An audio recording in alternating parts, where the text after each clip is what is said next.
That sound means it's another Game for a Movie podcast. It is episode 20, guys. Wow. We've made it 20 episodes. Wow. Time flies. I've been here for most of them. That's right. Yeah. Time flies when you're recording pods, you know? Exactly. I was expecting a special guest. We had a buddy of ours say he would jump in, but unfortunately, kids get in the way. Yeah. Yeah, you teased the hell out of me all week. I was so did. excited. I did, and I feel like a little bit of a cock tease there. Yeah, ooh. Yeah. Very, very cocky of you. If you did not know, this show is explicit.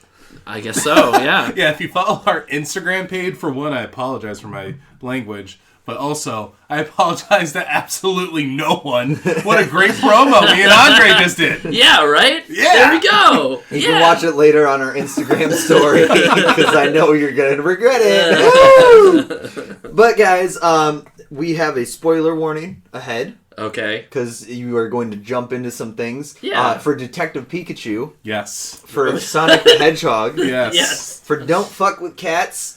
And of course, Fantasy Island. Hey! Oh, man. What a great TV show. I really hope they don't make it into a horror movie. Great idea. Ugh. God, it sounds almost as bad as making a video game into a movie. Like, what the fuck? Yeah, seriously though. Times two. Yeah, right. So we're going to jump into the what are we drinking? Okay, yeah.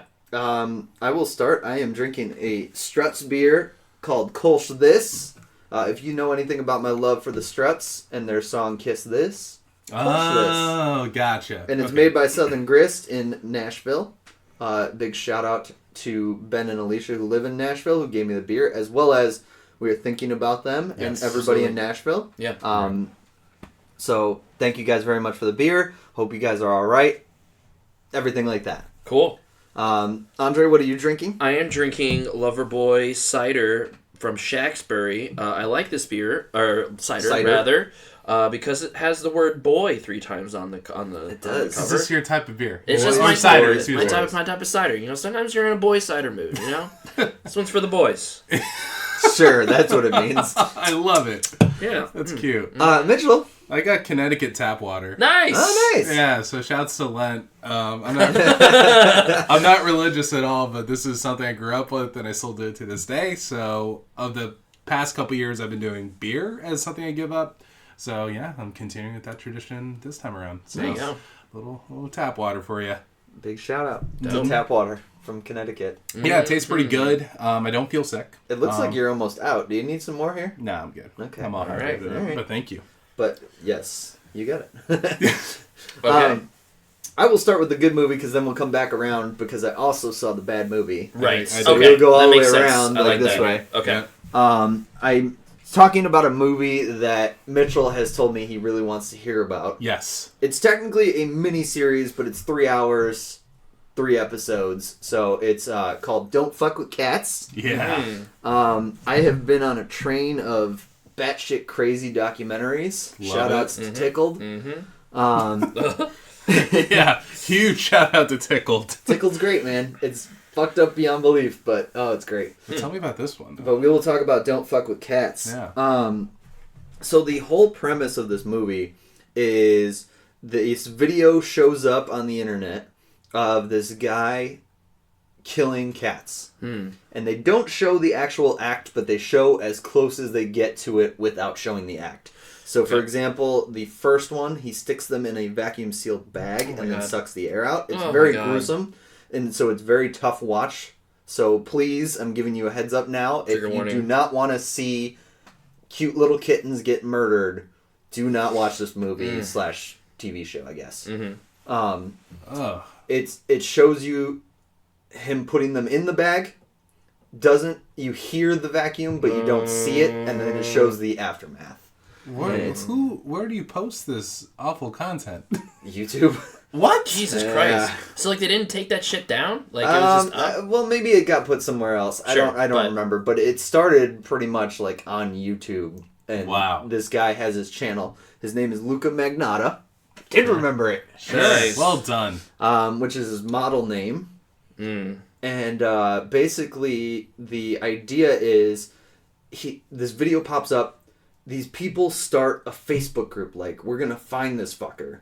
And we're going to kill him or we're going to do whatever we can to find this guy. Cat justice. Cat justice. And Meow.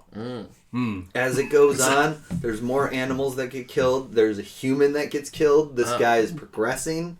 Yes. Does he also tape this just to the point of death? Oh, yeah. With the human? No, he tapes all of it. The movie itself just shows you up until the murder. Oh, right. God, I thought that was like his thing. Like, No. I'm going to show everything but the actual death. No, And it's they like, actually, oh, God. he actually filmed the murder. I would like to retroactively take away my want to hear about this movie. Yes. Because now I sound like a monster for being curious. Yeah, no, I mean, well, am like, I a monster for watching it? No, well, like Yes. honestly, Probably. the byline you gave for this movie like made it sound very interesting. You know, like I kind of curious because I hadn't heard about it before at all. Curious so. like a cat? Yeah, Oh, yeah, God. yeah. I guess so. I'm just curious like a cat. I'm so happy with that. Oh my God, you just, I shouldn't be, but I damn am. it. Okay, so this guy literally was starting with small animals before killing a human. Yes. So this is a serial killer. Yes. Or maybe he has to do multiple. Basically, serial he killers. only killed one person, so he's not a serial killer. But He's a singular killer. at the same time, he is kind of a serial killer. But the idea is, so they start this Facebook group to try to find him. And, like, these people spearhead it that are leading the charge. And they look at everything in the room that this is filmed in. And they're like, oh, those outlets. Have anybody seen where those outlets are? Because they look different than USA outlets. And the stuff on the wall, the blanket, whatever, like the window. This guy made a 3D rendering of the room. So everybody can put in their stuff where they're just like, oh, observation about this. This is from so-and-so. Jeez. And so it's crazy. Then one of the things that they found is they found this guy. And they're just like, it's this guy, Luca Magnotta, who's been on the run. And they found that he has created all these Facebook pages to put out these good words about him. Like, Luca Magnotta, he's so hot. Luca Magnotta, he's fierce. Like, that kind of stuff. And he uses the same language in all of them. So they were like, oh, he's making all these things up because he is creating this following because he's a model. And he got rejected as a model. So now he's just like, I need to create this following so everybody wants me in demand kind of thing. And he's batshit. It does a lot with Basic Instinct. He is in love with the movie Basic Instinct. Okay. Including at the trial, he keeps bringing up this guy, Henry, who is the name of the husband in Basic Instinct. Oh. But he's referring to him as like a real life person? Is that it? So his mother is in the movie. Right. And is just like, oh, this Henry, he was making him do all this stuff. Oh, he made him do it. Like, he made my son kill this person. And there's no Henry. Like, you realize that it's all part of his delusion of Basic Instinct. How did he kill the human? So he took him home with the promise of gay sex, gay relationships. Sure.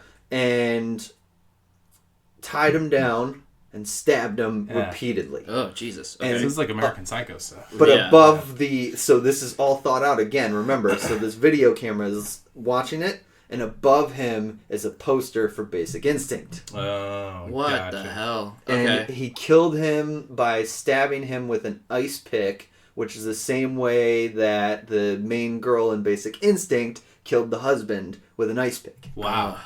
And like it's insanity. It's crazy. It's amazing the Facebook group, how much they decode and they find out, and that the police don't believe them, and it may have stopped him earlier. And one of the things that they found on his page was he took this picture of his balcony, and the guy, I can't remember his name, but the main guy in this, in the Facebook group, goes and says, oh, he's in Canada, I know that, and like I can figure this out because it's this specific gas station and this specific corner, because he saw it in the background. Wow. And he figured out where his apartment was from that. Wow. Jesus. Was the main guy, was he also Canadian? No. Because it's like, how would you even like think of just being like, oh, we could just deduce it down to this gas I can't station? remember how they found out it was Canada, and like they found out Right. the town. Okay. But then it limited it because there's only these 4 gas stations, and then he took Google Earth and was like flipped it around. That building looks familiar, kind of thing. It's funny because you hear a lot of incidents where internet sleuthing could actually be very harmful to actual police detective work. Like the most notable one in my mind is from the Boston bombing. Correct. I was thinking the exact same thing. Yeah. Yep. So, but this one, it sounds like it was legitimate. It actually helped, or no?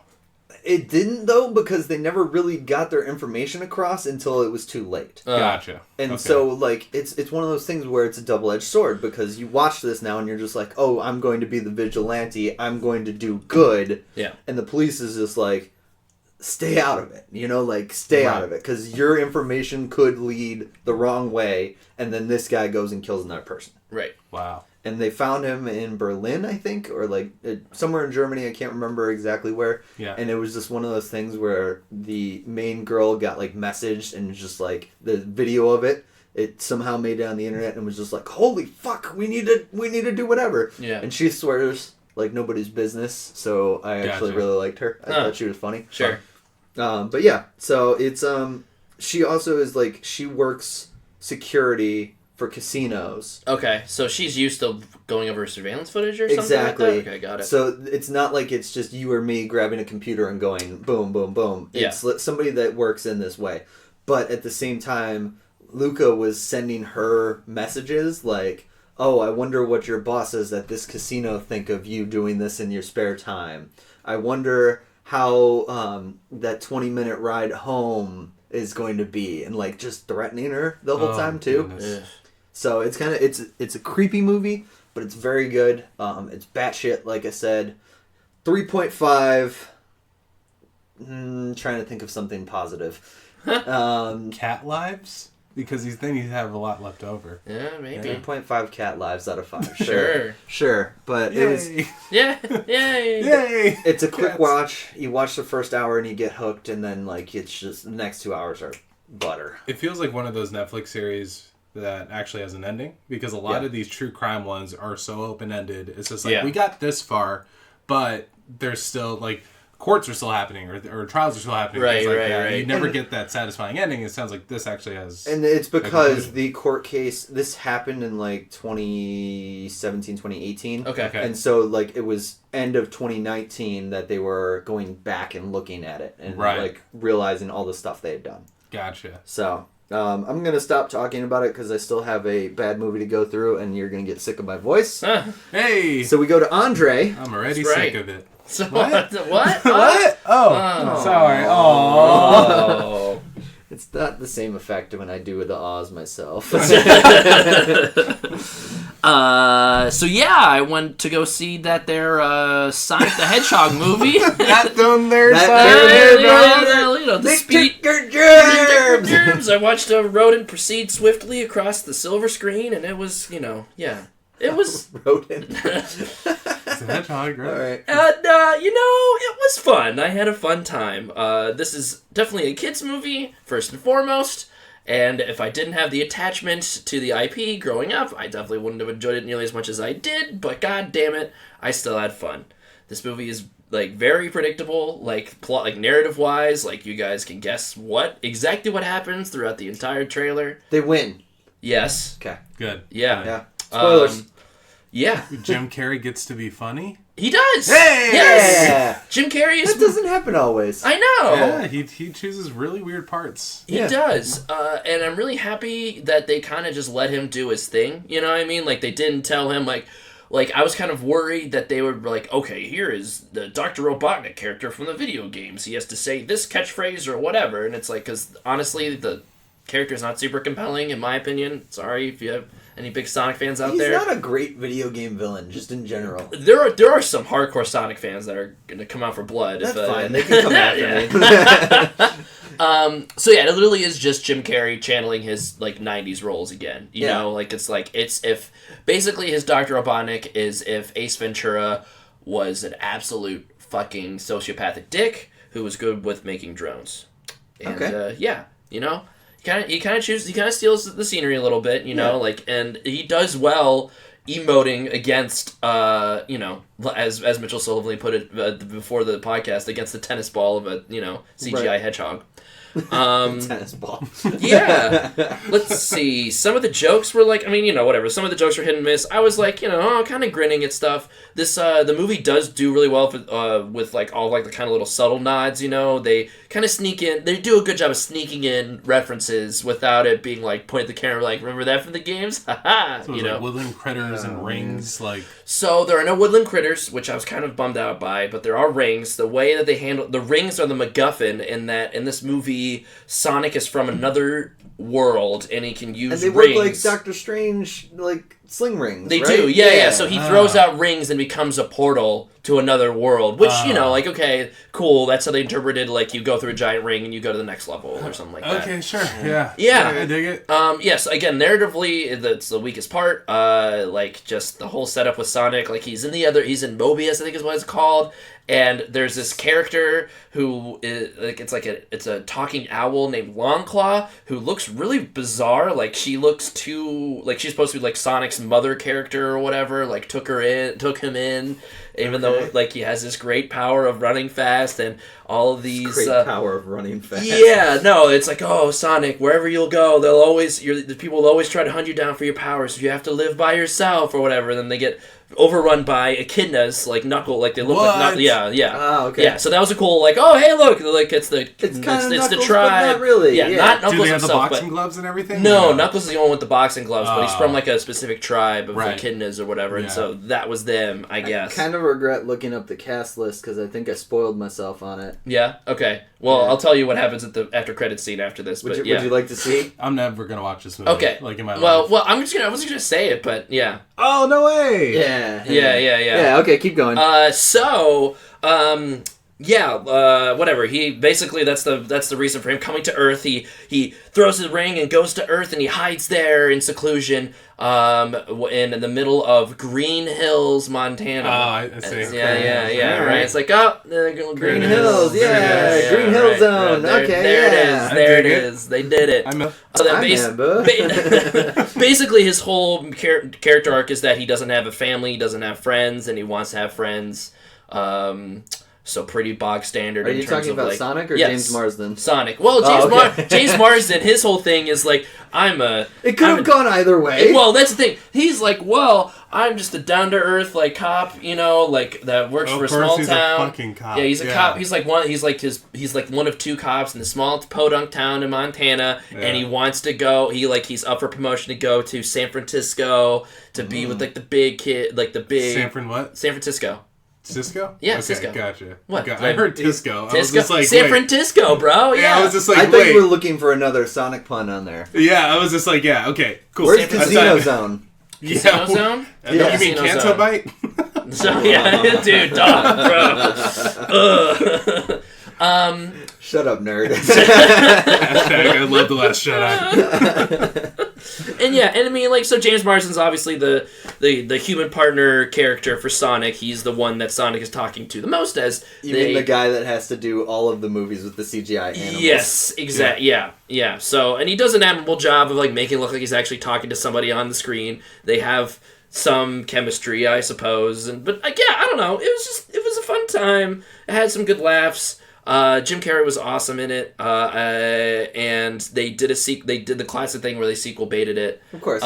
Because at the end, it's like Jim Carrey, if you see in the commercials, he does in the trailers, he has his full head of hair, slicked back and everything. At the end, Jim Carrey loses, and then he goes to Mushroom Zone, I think, or whatever, from the game, some Sonic 3, I think. Don't we all go to Mushroom Zone? Yeah, right. In our life? Who doesn't go to Mushroom Zone sometimes? College is great. And his basically his like giant drum blew up in his face, so then that's how he has the goggles on with the exploded sideburn hair or whatever, and that's kind of how he looks closer to the classic Eggman. Okay.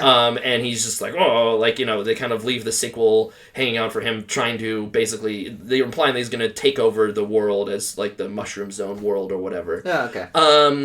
And then after credit scene, I think you guys were looking at that. They tease Tails at the very end. So is he actually in it? Is he in a robot? Like it's just Tails. He's not in a robot, and I think they imply that Tails and Sonic don't know each other yet or something. Because he's literally he has like a little device thing, like a tracker thing, and I think it's sensing Sonic's power. Sonic randomly his sonic speed causes electrical surges or whatever. Like Sonic when he runs, boom. Yeah, sonic boom, I guess, right. So he runs super fast, he causes a whole power outage, and that's how Robotnik finds him, because the government hires the drone expert to take down this thing. Yeah.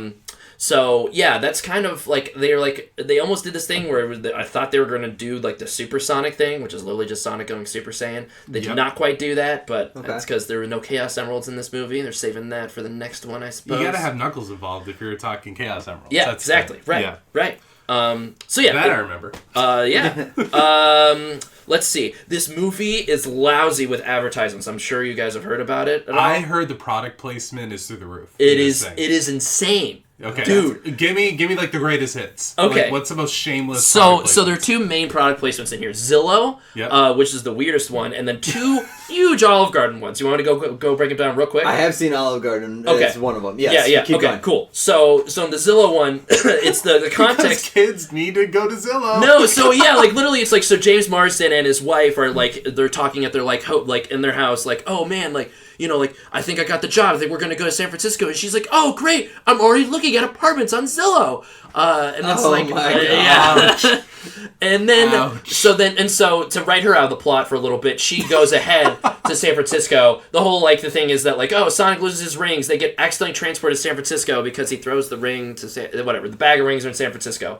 And he needs the rings. So they, like, that's their travel cross-country thing. Anyways, James Marsden's in Green Hills. She's in San Francisco living with her sister-in-law, and I think, what is it, they're on the phone and they're talking about like the sister-in-law doesn't like James Marsden for some reason, even though they seem to be in a very healthy relationship, but she's like no, I think you should get a divorce, I don't like him or whatever. And then she like asks his wife, like, ask him about his dating, like how many dating apps he has, and then he's like, babe, you know I don't have any apps on my phone besides the default and Olive Garden. Because when you're there, and then she finishes, your family, and I'm like, no, yes, no. Yep. Was it a sincere thing, like they're just being a cute couple and just saying when you're there, or is she just making fun of him? Like, oh, you're really gonna say this shit? Kind of like in the middle, I would say. She's gotcha. Like, she does like the little like, all right, roll yeah, okay. but not quite enough for it to be ironic. And then the last one was my favorite. After the climax and everything, Robotnik's like sent to the other dimension. The government. Halfway through the movie, James Marsden becomes a fugitive wanted by the state because he's harboring Sonic the Hedgehog. Whatever. So he's like, really public enemy number one. So they wipe away all of that by having like the government guy, the CIA guy, go to their house in Green Hills, being like, we're sorry about all this, we're just gonna pretend this never happened, and I think this will be recompense enough or whatever. He gives them a big manila envelope, and then like James Marsden's like, oh, like what's inside it? And he opens it up, and it's a $50 gift card to Olive Garden. Oh my god. And the guy, the CIA agent, is like, try the unlimited breadsticks. They're delicious. My thing is this, because it's no secret the post-production nightmare that this movie went through. Right. Very expensive, I'm sure, to entirely remake Sonic to make him look cute. But is this how they paid for it? No, I don't think so. I think so. Here's the thing, right? That's Zillow paid for it. Zillow paid for it. So I mean, and I could have gotten this wrong, but I read in interviews that they did that they didn't do any reshoots at all. It was literally the only just fix the furry badger teeth. Right, like that first trailer we saw, the shooting was done, and they didn't go back to fix that. It was all just post-production stuff of redesigning Sonic. Wow. And on that note, this movie would have been way less enjoyable had it been the original one, because the original Sonic awful character design, because the characters interact and talk to Sonic like it's like, oh, he's so cute, look at this cute little hedgehog, which like sort of works, like he looks good. I like the way he looks in the new with his new redesign. He looks fine. But like if he was that nightmare creature in that weird Uncanny Valley territory, that would have just not landed at all. Still better than cats. Yeah.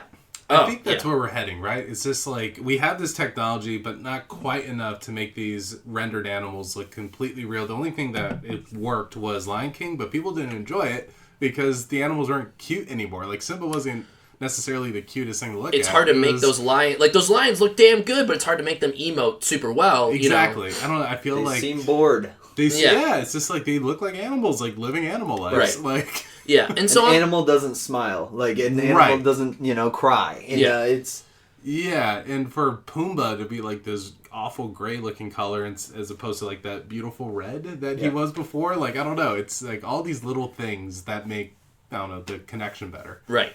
Yeah, definitely. And you know what? I do, and on that note, with the Sonic redesign, I can tell that there was a lot of love put into that. Like, there was that genuine, like, hey, we want to do right by the fans, you know, as much as they could, at least. And, I mean, so I've been kind of negative on this movie, but it was still, like, honestly, as a kid's movie, it's fun. I think it's watchable for parents. Like, if you take your kids to this, you won't be, like, rolling your eyes the whole entire time. But it's not nearly on the same level as other kids' movies that, like, you know, that actually have, you know, really meaningful plot and character development that made me feel something, you know? Like, this ain't even... This Toy Story, this ain't, you know? Okay.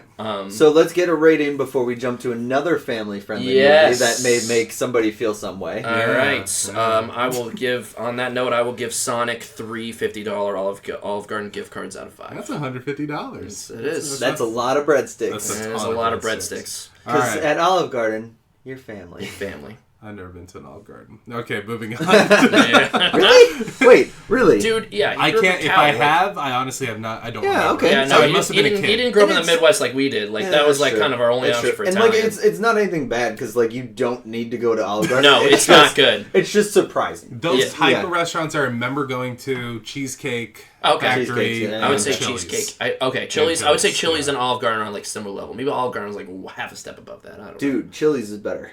No. I'm not talking about, like, better. I'm talking about, like, classy. Whatever. Oh, yeah, You know Yeah, what I I feel mean? like they're the same tier. Yeah. Well, yeah, you go to an Olive Garden at the mall. Right. Sponsor us. Anyway. When you're there, you're family. All right, moving on. So this is a movie that all of the three normal co-hosts on this podcast, the normal people who are, because we've had cameos, right? We've had okay. I thought you were saying we were normal versus you. Oh, no. Just like the normal co-hosts. Yes, the regular co-host. He's abnormal. I'm abnormal. I'm Abby Normal. So T-Dog, R.I.P. is not with us right now. R.I.P. I love how you gestured to the empty chair next to you. That was like a nice detail. I like that. Yeah, he'll come back. He's busy getting hookers in Montreal. Yes. We didn't play our game, but we didn't. I'm gonna go with that one though. Yeah, and sure. then Mike and Andre, they had all seen this movie probably a year ago now, whenever it came out. Yep. So I just finally came around to seeing it because it's on HBO. Pokemon Detective Pikachu. And also because he has to earn his spot back onto the podcast, apparently. Yeah, according to T-Dog. T-Dog is just like, dude, T-Dog's a hotshot. He won the popularity contest by 3 votes, and he's like, I own this podcast now. Yeah, and suddenly I have to earn my way back, and here I am about to shit on a movie that made T-Dog's top 5 list of 2019. Just a reminder. Just a reminder. Top 5. If you want to talk about a predictable movie, here's one for you. I predicted the end of this movie a year ago. Dude, yes. Based on the trailer. That was awesome. You can hear that in our podcast. We kept that in, right? Oh, yeah, oh my god, that was amazing. Yeah. Yeah. I remember the look on everyone's faces when I said, Ryan Reynolds comes out of Pikachu, right? And then everyone's just like, What? Do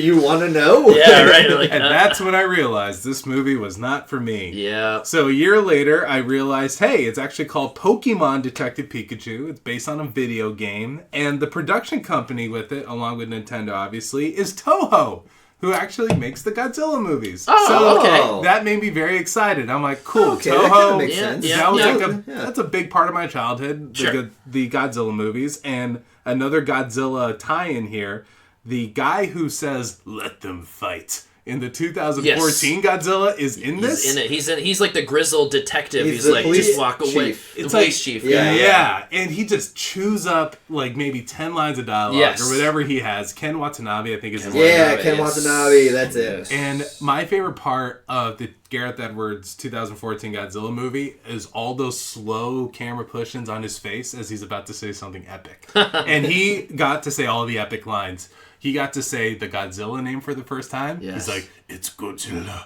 And then the other one was, let them fight. Which is dumb. It's just like, all right, well, we have this military here. We're about to bomb them. And he's just like, no, man, let them fight. And then he's speaking on behalf of the audience. Yeah. Which is why I love him. Yeah. In this movie, though, he didn't have any lines that I remember because as I'm looking down at my notes, and I did take notes, it looks like I went through a fever dream and woke up and just saw all these random lines of dialogue that I found amusing at the time. So my favorite one by far, this is why you get someone like Ryan Reynolds to do a character like this. He'll draw in the older crowd, keep you interested for a little bit, but this is my all-time favorite line. Smell my finger, coward. It's great. It's absolutely great. I forgot what the context of it was. Say, like, I don't even remember that line. But wait, that was a line in the movie. That was a line in the movie. Did he say that, Ryan Reynolds? Or? So Ryan Reynolds as Pikachu, who's wearing a little Sherlock Holmes hat, is looking for clues, and he looks to Justice Smith, who's the main human character in this story. He gestures to him, smell my finger.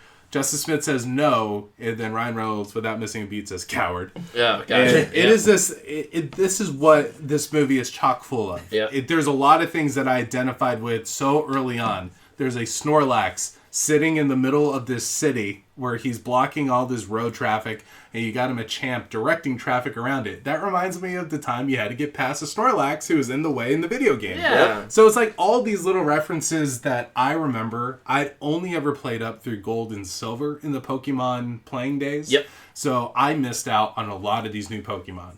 Like, maybe half of them on screen I did not recognize, but I appreciated the main ones were all from the original 150. And on that note, I think they did a good job of keeping that ratio, right? Because, like, you're familiar with, ostensibly, 2/8 of the Pokemon, so 1/4. Right. You know, so...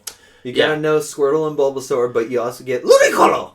Yeah, right. Oh, man, that's right. Ludicolo is one of my favorites, so you just had no idea who Ludicolo was. But I understood the references, or I understood the humor that they were going for, I guess. Yeah. Maybe it didn't completely land. But I thought overall the movie was fun in that regard, and it's cool to look at, this is what a fully Pokemon rendered city would look like with humans. And they kept it to where the Pokemon are still cute. They didn't try to make Pikachu look like an actual mouse. Yeah. Like, they kept them in their Pokemon states. And I think they definitely focused on the main characters. A couple background characters didn't look that great. No, like, you mean like you're talking about like the they kind of blend in. And you're like, yeah, some of them are kind of rough. Yeah, for sure. I remember thinking in the theater, Tim was like, "Oh, so they definitely focused on Psyduck and Pikachu. Like Psyduck. Those are the guys that you mainly. You did not like Psyduck? No. When he's having an anxiety attack and they're like... So I don't mind anything except for the fact that, like, his eyes always are just kind of ajar. Yeah! It's like creepy. Oh, no, I thought it was cute. The Mr. Mime, though, that guy was fucking creepy. Oof. Yeah, the Mr. Mime, for those who don't know, is a mime. And they interrogate him, which is one of the funnier scenes as well, where Mr. Mime creates this box that Justice Smith and Pikachu go in. They play good cop, bad cop. And it gets a little dark when Justice Smith is pouring gasoline, like he's miming, pouring gasoline on Mr. Mime to make him talk. Yeah. And I was like, this is a little dark. And they end the scene alluding to he accidentally dropped a mimed lit match into this trail of gasoline that would have burned up Mr. Mime. So anyway, there is that struck me in a weird way, and they just went to the next scene. Yeah. But I hope he's okay. But my main complaints to the movie are this: it was incredibly boring. Like I said, a year ago, I predicted the ending, and for me, this is a movie definitely directed towards kids. For sure. And if it's a detective movie, part of the fun of a detective movie is piecing the mystery together yourself and trying to figure out what is actually happening here. So, a brief synopsis of the plot. The main guy's father is dead. He is a detective, or allegedly dead, working in this city that where human and Pokemon live side by side, and that's what Justice Smith brings. That's what brings him out into the city to try and figure out if his dad is indeed dead. And then also there's this mysterious gas that is taking over the underground Pokemon fighting world in this city, and it's making these Pokemon go crazy. Something R. I think it's like I think it's what it's called, the R. Yeah, I think it's called the R. Yeah, but it's like the R compound or something like that. Yeah, something like that. Yeah, it's something like that, and you don't know why. And also, the movie opens with Mewtwo breaking out of a lab and making a car crash, and that all ties in together later. But anyway, the reason why I think this movie comes up short in a lot of ways, and I completely recognize this is for kids. Yeah, but there is so much hand-holding in this movie in terms of just like as the plot is developed and things are revealed. Ryan Reynolds, who's doing his Ryan Reynolds thing, is undercutting all the reveals by saying, oh, what a twist. Like, oh, this is how it connects to this thing. And it's supposed to be snippy and, it's so twisty. It's just like all the cute things, but it eventually gets incredibly annoying because then it's like, okay, you're just going to spoon feed me this movie. Too much close to the point of just it being boring. And I'll say this, Cardinal Sin number 1, they gave me news position, which is exposition via a newscast. Where it's just like, oh, here we go. Like, welcome to this city that has this, that, and this. And it's just like, oh, you're literally, this is like the South Park. I think it's like the laziest thing ever. Yeah, and they have committed this in too. They're like, if we have failed, if the only way to tell this story or keep people caught up is to have a newscaster tell what's going on, because this is so cheap. That's what I remember about Stick of Truth, is when like the spaceship crashes into the mall and they say, oh, they're opening a new Taco Bell, and it's like, oh, we go to this guy in a bikini over there. Tom, it's not good. Like it feels lazy, and they admit it too. And anyway, so that's where a lot of my I'll be honest, it took me 2 sittings to get through this. Dang. And this is an hour and 45 minute movie. I was about to say, it's not a long movie. Yeah. I was just like, I was done. It was 45 minutes in, and I'm just like, okay, I'm just going to go watch some Netflix or something. I'm going to go watch A Good Place. Yeah. Get my mind off this. I will say, I'm working my way through it. Yeah. So good. Yeah. Keep going. Well, I just, I'm struggling to remember it from a year ago, and I guess that's kind of telling. Right. But I just remember that whole third act just kind of washed over me, and I'm like, what is going on? Like, I was just so checked out by that point. And I was like, and I had fun with that movie. But yes, like when Bill Nighy's character takes over, becomes Mewtwo, and takes over the whole entire city. Oh, yeah. Excuse me, the guy in the wheelchair who's really rich becomes a bad guy. Yeah. Ooh. Yeah. Right. Sick. Yeah. Anyway, so there are enjoyable things in this movie. I named a couple quotes that I liked. I did enjoy Ryan Reynolds for the most part as Pikachu, but the shtick runs so thin as the movie goes on, where it's just like quips. And my main thing is, at the very end, it's revealed that Pikachu is actually embodying, I don't know, the spirit, the soul of Ryan Reynolds. He merged with Ryan Reynolds. He merged with him. It's confusing as hell. Soul bond. Yeah. And anyway, Ryan Reynolds then comes... So Ryan Reynolds was in that car crash that Mewtwo caused at the beginning. And Mewtwo, who has this power to soul bond Pokemon with their humans, can also bring them apart. Anyway, after they solve the mystery of the gas, whatever, Mewtwo is just like, your dad was with you the entire time. And then he takes Ryan Reynolds out, and then suddenly it's a dad and son reuniting. And my whole thing is, Pikachu sounds like Ryan Reynolds the entire time. Yeah. How does he not say, hey, you sound familiar? Or, Dad? Like, any of those would have been viable things to say. What if they just gave Ryan Reynolds like a voice modulator at the end or something like that? Like, hey, kid, it's good to see you. Like, yeah, right. Yeah, it's just like... Dude, it should have been voiced by Bob Saget the whole time. Oh, God. So, anyway, and oh, by the way, I'm still very confused by this. So, Ryan Reynolds comes out. Pikachu's still alive? I don't Yeah, I don't know how that works either. Maybe I'm trying to throw way too much logic into this. For sure. No, but if you're asking questions, right. Yeah. You can't just enjoy a good kid's movie.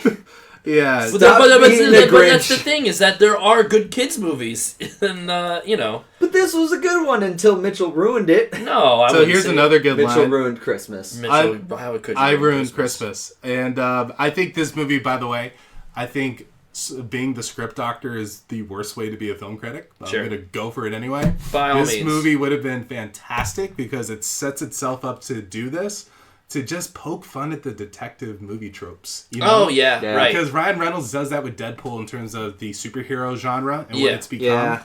And his voice, his tone, it would just be perfect for this. And of course, you have a little Pikachu running around with the Sherlock Holmes hat. Like, that on its own is like a little critique of where we've come in terms of the old novels to where we are today. Yeah. So anyway, that's what I would have done differently, but it's made for kids. It got a sequel, so it's doing really well. And I will end on another funny quote.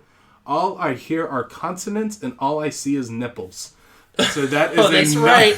I remember when they dropped that nipple. Like I was like, what? Pikachu should just say the word nipple and fucking just to keep the adults awake in the audience. Right. They'll pepper in those kind of lines. Yeah. So I'm gonna give this movie a solid 2 thunderbolts out of 5. Oh, okay, that was higher than I thought About it'd be. 2 nibbles. Yeah, 2 solid nipples. 2 solid nipples. It was right there waiting for you. Yeah. Nah, I didn't want to go there. I'm going to leave it. I would go there. And so I give it 2, but of course understand that half of that half star comes from the fact that they made a movie. So, yeah, course, a sir. solid 2 for them. Fair. Good job, Detective Pikachu. It did its job, but it just wasn't for me. Yeah, hey man. Nothing wrong with that. Those are my notes. Go ahead and get those pre-order tickets for Detective Pikachu 2. No. No. Be ready. Hard pass. I'm good, dog. Be ready. Mike Titanic, you have one of my most anticipated films of all time that I heard about only about 2 weeks ago. Yeah. And you are about to review this wonderful movie. So I saw Fantasy Island. Woo! Yay. Which I'll admit from the very beginning, I think was not bad enough to be in our podcast. In terms of being the bad movie in the Yeah. Okay. So what I saw was only the audience or the critic score, which was 9%. And to judge anything by a critic score is rough because everybody it's a critic is nitpicking, and they make it worse. And they see every single movie ever. Right. Exactly. And that's... Yeah. And versus the audience score, which was sitting at a nice 46%, which I think was just too high for what we are. Right. Right. So I will say that this movie was decent but not good, Yep. Okay. but it is definitely not the worst one I've seen. Okay. So All right. I would say it's probably second best of the ones I've seen, Huh. with Crimes of Fashion still remaining first. Wow. All right. Because Crimes of Fashion knew what it was, this one didn't know what it was. If you are a fan of the old 70s TV show, Fantasy Island, you will not like this one. So the idea is there's this island that grants whatever fantasy you have. The rules are simple. Only one fantasy per guest. And the second rule is once you start your fantasy, you have to complete it to its natural end. So is this like a resort? Is that how it's... Pretty like, much. Hey, here's a resort where all your fantasies come true. So there's only 6 people besides the staff on the island because they've won a contest and they get to review it before everybody else. And you don't know why I'm it's getting these Jurassic 6 people. Park vibes here. Well, you don't know why it's these 6 people, but it's these 6 people that won a contest or whatever. Okay. Gotcha. Michael Pena is Mr. Rourke, who owns the island, and who is the one that basically flies them out there. Maggie Q is in it. Lucy Hale, Austin Stowell, Jimmy Yang, Yep. and then some other people. And Michael Rooker's also on the island. It is a Blumhouse movie, right? It is a Blumhouse movie. Okay. Okay. The movie starts with this girl, Sloane, played by Portia Doubleday. She gets chased into the office of Mr. Rourke and gets kidnapped, essentially. You don't know by who. Gotcha. Then the next time you see her, she is in Lucy Hale's fantasy, which is to get back at her high school tormentor. Maggie Q wants to say yes to a guy she said no to originally when he proposed to her. And the entire time there's just this dripping sound. Whenever you start your fantasy, there's a drip, and it's like very apparent. Okay. So make it obvious. The fantasies are caused by the water on the island, and Mr. Rourke essentially spikes your drink with the water. Sure. Okay. Why not? And the idea of the entire movie is that all fantasies turn sour at some point. Okay. There's a pair of brothers who are a white guy and an Asian guy, but it's because his dad married his mom, and they're basically blah, blah, blah, whatever. Okay. They're brothers that just want it all. Right. So their fantasy, they get taken to this like nice house that's all theirs. They have all these models, they have a DJ, they have everything they could ever want. Well, later it turns out that they are stealing the house from a drug dealer, and these guys are trying to like get back the house. Oh, Jeez. okay. And so yeah, it's screwy. It's very tough to explain some of it because like the one guy wants to be a soldier, and his biggest regret is that he was never a soldier because he promised his mom he wouldn't be, and so he gets taken in by these soldiers to the lieutenant. Lieutenant's his dad, Ooh. who dies because of a grenade And so he's just like, no, I can't, like, I don't want to live through my dad dying. Huh. Okay. Lucy Hale is she our main character, by the way? She's one of our main characters, yes. Okay. She's the biggest name? Right. Well, Maggie Q is too, Maggie Q. yeah. Maggie Q, sure. Yeah, okay. And then Michael Pena is the big name, I guess. And he's like running this, right? He's running this, okay. yes. I'm just asking for like the 6 people who are visiting this island. Like, yeah, who are we mainly following? And then, so the characters' names are Melanie Sloan, Gwen, Brax is Jimmy Yang, and JD, who is his white brother.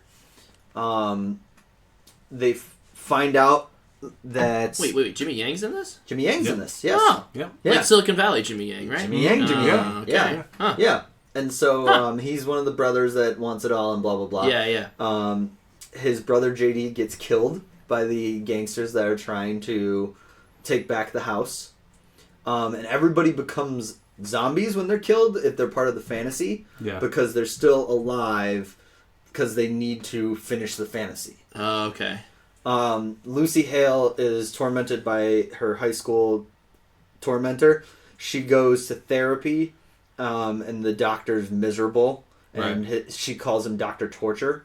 He ends up being this doctor that has like this screwed up face and is the one doing the torturing on Sloane, kind of. Oh. And she thinks it's all hologram at first, but turns out it's real and blah, blah, blah, and whatever. But basically they find out they need to destroy the water in the bottom of this cave. Destroy it? Destroy it, like the well or the source. Gotcha. Destroy the source. But these are not hallucinations. These are indeed These are humans. real things, like you can die in your fantasy. Oh, you can't die in your fantasy. Yeah, okay. so like JD's dead. Gotcha. Got it. So they decide they're going to try to blow up the thing with another grenade. Yes. Because there's a bunch of grenades everywhere, apparently. Mm-hmm. As they are. As they get down there, they start to realize that they're all connected in some way. Okay. Because Maggie Q's Gwen saw another fantasy where she tried to save this boy from a fire. Boy's name is Tim Taylor? Nick. Tim the Toolman Nick Taylor. Taylor. Nick Taylor. Yeah. Nick Taylor, that's it. Yep. So she goes back and like sees that she lived in this apartment building that caught on fire. Nick died. He lived above her. She wants to go back in another fantasy to save him from death.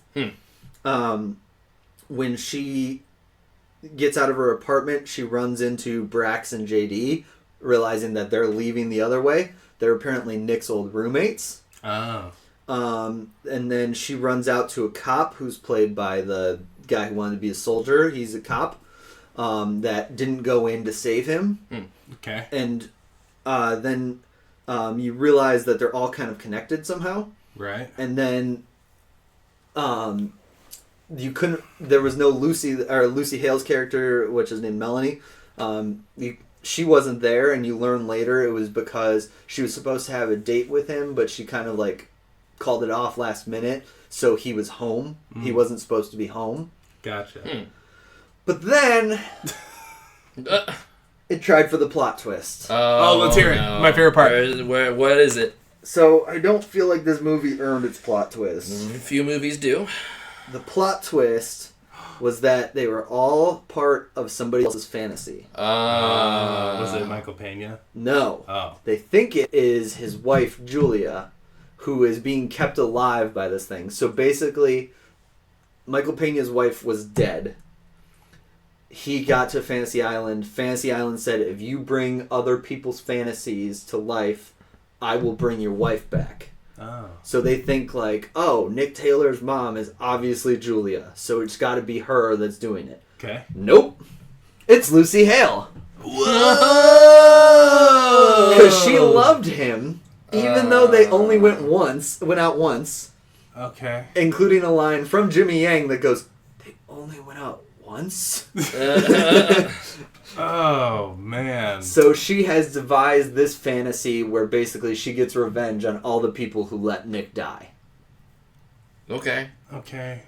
But then they realize that Sloane isn't part of this, and she hasn't had her fantasy yet. And her fantasy is that Nick comes back to life and takes care of Melanie.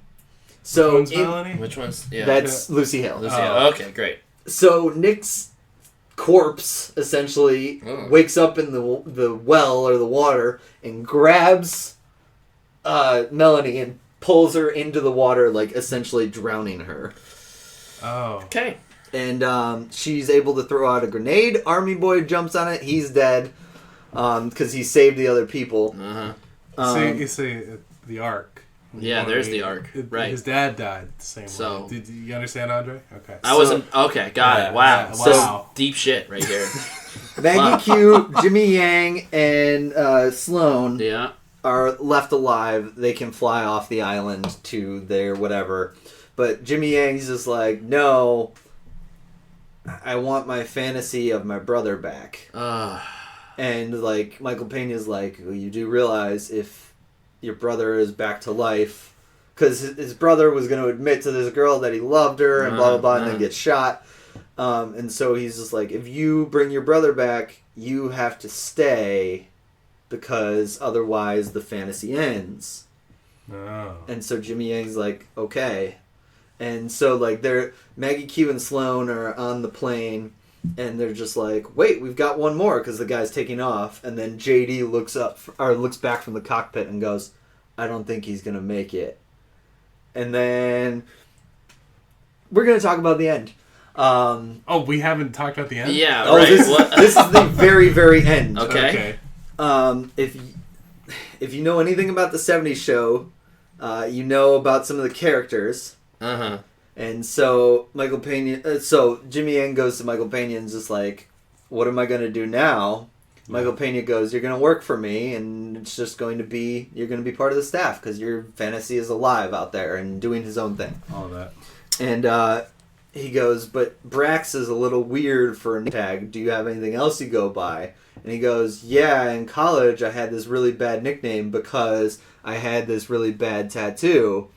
And literally tattooed on his chest is the word tattoo. Oh, God. Great. So he's tattoo. Dude, does he ever say the plane, anything like that? The first line of the movie is the plane, said by Julia. Oh, gotcha. Okay, great. So I'm just looking at this is the genius of Blumhouse, by the way. Budget, $7 million. Oh, wow. Yep. Okay. And box office, 41 already. God fucking damn it. That's the thing. Cheap horror movies. Yeah, that is their, outside of doing Black Klansman and Whiplash, like, their primary business model is cheap-ass horror movies. Because didn't you watch Happy Death Day or something like that? That's a Blumhouse, I'm pretty sure.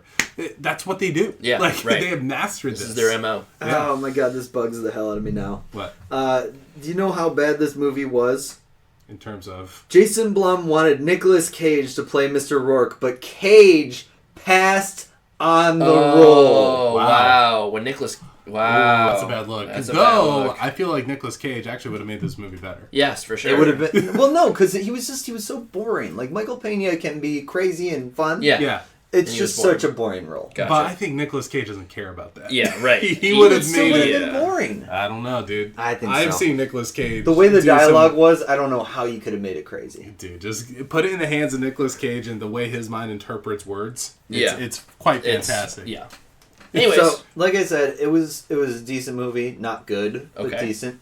It made the time go by. What was more awkward... It made the time go by. Yeah. What was more awkward was the old couple that was in front of me in the movie theater. Yes, because there was only 3 people in the theater. Me and, like, this 80-year-old couple that, like, walkers getting into the seats and stuff. And I'm just sitting there going, they think it's Fantasy Island from the 70s. Oh, like, gosh. It's not going to be a fun little romp through Fantasy Island. Did they stay? Yes, they did. They stayed through the whole movie, and I talked to them after, actually. Yeah. And that's what they expected. They see almost every scary movie out there. Oh, wow. No Okay, way. gotcha. They're scary. They're scare junkies, and I kind of wanted to like talk to them to come on the show because I think it would be kind of fun. Dude, just It's a cool little plot twist. Yeah. When you text us like, oh god, there's another couple in here, and I think they're expecting fantasy. Freaked the fuck out. Like Yeah, I was yeah. not uncomfortable for myself. I was uncomfortable for them. Glad they got what they came there for, I suppose. Yes. Yeah. But yeah, so if we're gonna review it, I'll give it literally a 1.25 out of 5. Hey. Okay. So spiked drinks is what I'll call it. Okay, great. That's fun. Yeah. Nice. So like it was decent, watchable. not good. Yeah. Gotcha. I don't suggest anybody to watch it, but at the same time, if you watch it, you're not going to be pissed off about it. Yeah. You're just going to be like, oh, okay, that made 2 hours go away. Yeah. So, Made 2 hours. Let's go away. Doolittle also made 2 hours go away, but I was not but happy. I wanted to hate this movie. Yeah. This is what I will say. I went in and I was like, all right, I'm going to critique every little thing. And when it started with the plane, I was just like, oh, God, it's going to be this. Yeah. And Right. It turned where it was just like, it wasn't scary. Yeah. Just was it tense? It was tense, but it wasn't scary. Got it. Dr. Torture kind of is ridiculous to me. He looked like a dentist more than like a doctor that was going to murder you. And then there was the war that made the zombies pop their eyes, and that was kind of gruesome, but that's about it. Gotcha. So, yeah. Cool. Okay, on to movies coming out soon, or Yeah. things we're excited, dreading, whatever. Sure. Yeah. Start us off, buddy. I'm gonna cheat as I feel like I'm always cheating on this one, but it's because it just got Always announced cheat. today. They announced that I should look them up. The Last of Us miniseries on HBO just got announced. That's not cheating. Yeah, but it's like technically not a movie. Well, okay, how about this? It was supposed to be a movie. Like they originally, I think they announced like 4 or 5 years ago at this point, a Last of Us movie adaptation, feature film adaptation. And it was like, I don't know, like we just didn't hear anything about it, you know? We still hear random stuff about the Uncharted movie that's supposed to come out randomly. It's still coming out. Yeah, they're still making it. They're still finding a director, apparently. Isn't it still Tom Holland though, which is weird? Yes, Tom. So it was Mark Wahlberg, and then they pivoted to Tom Holland. Yeah. Funny to bring up Mark Anyways, Wahlberg. whatever. Not excited for the Uncharted movie. No. I am excited and cautiously optimistic for this miniseries because I think a miniseries format fits that video game's narrative much better than a feature-length film. Okay. And B, Craig Mazin, I think that's how you pronounce his last name. He wrote and directed Chernobyl. Oh, nice. But the thing is that before that he was mostly a script doctor on like really bad movies. I think he wrote Hangover 2 or something like that. He was one of the writers on Hangover 2. And like basically, not great. Yeah, right. lots of comedy cash cow sequels, and so it was kind of like an out of nowhere thing that he like wrote and directed, like something as serious and well thought out as Chernobyl. But yeah, I don't know. Cautiously optimistic. It looks like Naughty Dog, the developers of the original game, are working very closely because like that was This just is from their like baby. yes. Right. So but that's the thing is like so many like I don't think That's any probably why it had so many different directors. Is that like it's just they're so particular about it too. the Uncharted movie. You mean? Oh no, well yeah, that too maybe. Yeah, no, I don't know. Neil Druckmann, the director, one of the co-directors of The Last of Us 1 and 2, is like very excited about it, so he's going to be involved in some way. When's the release date?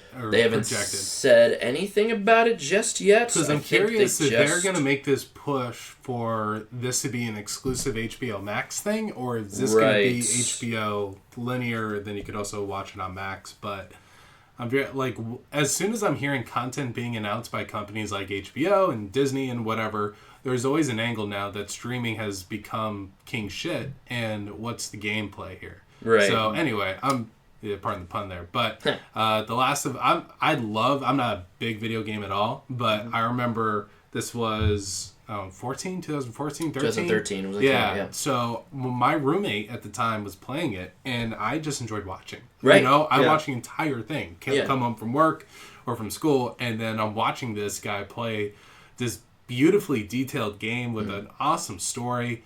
It's a post-apocalyptic story that I just really dug, and I'm really excited to see how they adapt it. But I think it's really well done. I would say my one caveat is, to your point, I also think you can get a lot of the enjoyment out of The Last of Us from watching it already, so I don't know how much you're going to get out of shifting the medium, if that, as it were, you know what I mean? Like, it's already so close to a prestige television show Just I think you're expanding the audience. Yeah, for sure. You're right. You know, yes. I think an older audience would still enjoy this. Lower barrier of entry. You don't have to play anything. Yes, for sure. So I guess maybe it's not even for me. It's for a larger audience, to your point. So is Last of Us 2 already out?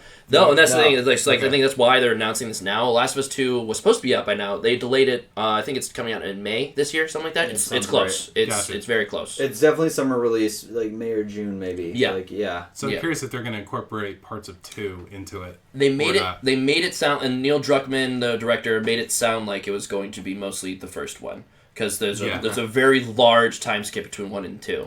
I see. So because she's almost like an adult now. Like, yes. Yeah. Cool. Anyways, I'm very excited for that too. Cool.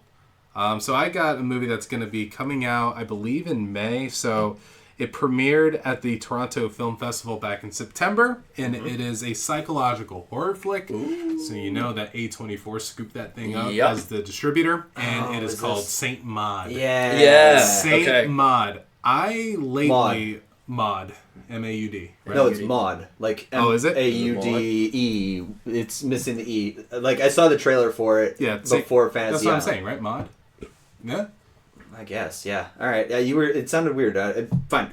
Go. You're good. Tight. So, Saint Maud, thank you, is a psychological horror movie. It screams Exorcist, Carrie, all those classic horror movies that I only recently have started watching and appreciating. I used to hate scary movies, and then just over time you just develop the taste, and you're like, wow, this is just a whole new style of filmmaking, and also very cheap. And it just allows very cheap. Also very cheap, meaning that you're dealing with casts that are younger, or just dealing with storylines that aren't going to get the light of day in another genre. So things like The Witch or It Follows, those kind of like modern classics. I feel like this is coming from the same vein. I grew up Catholic, so a lot of the religious imagery in there kind of speaks to me in a very odd way. But anyway, the brief synopsis is there's this religious young woman. I'm not sure if she's a teenager or early 20s, but she is a religious fanatic, like Opus Dei Catholic style, where she goes through self-torture in order to show her worthiness to God. And there's a point, and I'm just reading this on Wikipedia, that she feels that she is also being possessed. So that is where the horror element comes into play. So anyway, I'm very excited for Saint Maud. I think it's going to be coming out in the U.S. in May. I need to double check that, but it's going to be one of those spring, early summer type movies. Weird spot for a horror movie. Not a little gonna lie, bit, yeah. But I'm going to check it out for sure.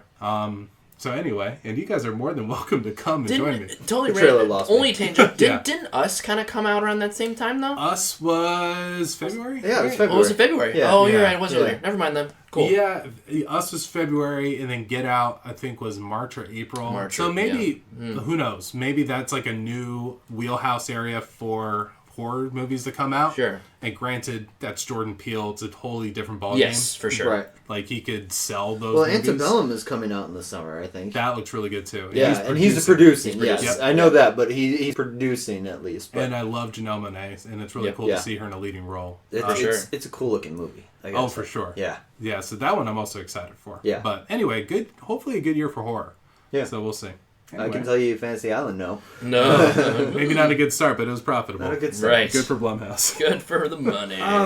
What do you got? So, I try to stay in the next 2 weeks, and there's two things that I'm arguing with that I want to talk about. Because there's a Netflix movie coming out based on a book series that I love that looks awful. And so it's called Spencer Confidential. Okay. The Spencer books, the reason I love it is like it's a smart, wisecracking Boston guy. Cool. Okay? They picked Mark Wahlberg. Sure. Fine. Problem is, in the books, he's a heavyweight. Like, he's a heavyweight boxer. Yeah. Okay. I don't picture Marky Mark. And then... Didn't he bulk up for the fighter and all that? He did, but he's not for this. Okay, got it. And then they're making it modern, so they have Winston Duke, which I'm like, I love Winston Duke. Sure. Great. Funny. Yeah. But they've made him so different than the character in the book. The character in the book is problematic, so I kind of understand it, because they do have to kind of change it. Yeah. You know, there's a lot of N-word tossing around and that kind of stuff that he Gotcha. calls himself. Sure. Yeah. You know, but- it's They're not probably gonna tone that down. Yeah, probably exactly. dial it back a Yeah, little bit. exactly. Yeah. And like I get that, but at the same time, like they made him almost too far the opposite. Okay. Yeah, I don't know. Gotcha. It seems weird. I'm not looking forward to it. That's not what I'm gonna. I just need to get that out because I'm pissed about it. Okay. Understand. The movie that I'm going to talk about that I have no clue what it is, The Way Back. Yeah. The Way With Back. Ben Affleck movie. Yeah. Another And it's Boston getting legend. great reviews. Yeah. Right. It's Yep. good. Yeah. My issue is the trailers I've seen. Mm-hmm. It looks like a cheesy sports movie. It does. Yeah. Right. Yeah. That's what I thought. Right. And then when I saw the long trailer before a movie, it has this religious aspect where it's just like, it's a religious school. They talk about God a lot in the trailer. Right. Yeah. So, fine, dandy, whatever. It's rated R. Oh. Yeah. Who is Is this there- movie for? Is this like drug use? Is that I what don't know. Yeah. I don't know. Is that like, what the what's- way back Do they just say refers to? fuck twice? Like They say what? they used too many. Said fuck one too many times. So that's what confuses me because like if it's a feel good sports movie, Yeah. and it's not. I'm not saying anything bad about the movie itself because Right. I have no clue, and it's currently 86% on Rotten Tomatoes. Yeah. Right. So like it's coming out this week, and it finally got this, and I'm like, oh, it's actually good. But it's just like it seems like the cheesy sports movie, Right. yet it's got an R rating. So maybe that's the fault of the trailer, right? So the Yes. movie Yeah. probably knows Yeah. what it is, and then the trailer that's like, It's oh, probably, this is it's the probably angle if that's anything, going to it sell could be it. like a studio intervention. I mean, like we need to sell this as a feel good sports Yeah, movie. You know, but- maybe they're worried about it not reaching mass appeal. But like you want to bring your kids to it. Like I remember watching Remember the Titans as a kid, PG-13 movie still. Right. what rating was Miracle? Was Miracle? That was like PG. Was that That PG was 13? PG. Yeah. Okay. Yeah. No, You're right. it was PG. PG, like 100% PG? PG. Okay, got it. You can look in there; it's in there. Oh yeah, That's there a you clean go. movie. For sure. But it's Yeah, definitely okay. PG, All right. especially rated the, R. That's crazy. Yeah. yeah. Huh. And that's what confuses me about this movie. I just don't know who it's for. Ben Um, Affleck, by the way, in his press tour for this, Yeah. just seems like the most depressed human being on the planet. He right really now. does, It yeah. is so sad. I know. I mean, he just seems depressed always. He's just going through stuff, Do man. you remember when like he got Yes. announced as Batman? And he's sitting there with Henry Cavill, and it's just Yeah. hello darkness. No, well, my that was old-" like wasn't I thought that was like when they were talking about Batman v Superman's like Right. critical reception, right? That was why. Oh, yeah, and like you that's- know, like Henry Cavill was like, well, you know, I think we stand by the film and like you know, like But generally I don't whatever. think Ben Affleck ever seemed excited about No, it. he never No. did. Yeah. Yeah. And like even before the critical reception. But Right. Yeah. we digress. Let's close this thing up. Okay. Alright. So, you heard about some movies. We did. We You did. did. We have some very fun things planned for the future. Some interviews maybe on the show and that kind of stuff. Yeah. So we're going to talk about that, try to lay some groundwork so we can get some people in here or like calling in or whatever. Yeah. But yeah, so we're going to have some interviews. We're going to still talk some movies. We're going to see some shit. Yeah. Oh yeah. Do some challenges that are going to be on Yeah. the old Instagram and Facebook and everything. And the Uh-huh. T-Dog will lose again, which is great. Right, because he's not here to play by proxy. So There you go. Yeah. Take He the L, just automatically T-Dog. lost. Yep. So for myself, Mike Butanic, Andre Bellinger. Mitchell Clements. this is Game for a Movie, where we ask, are you game for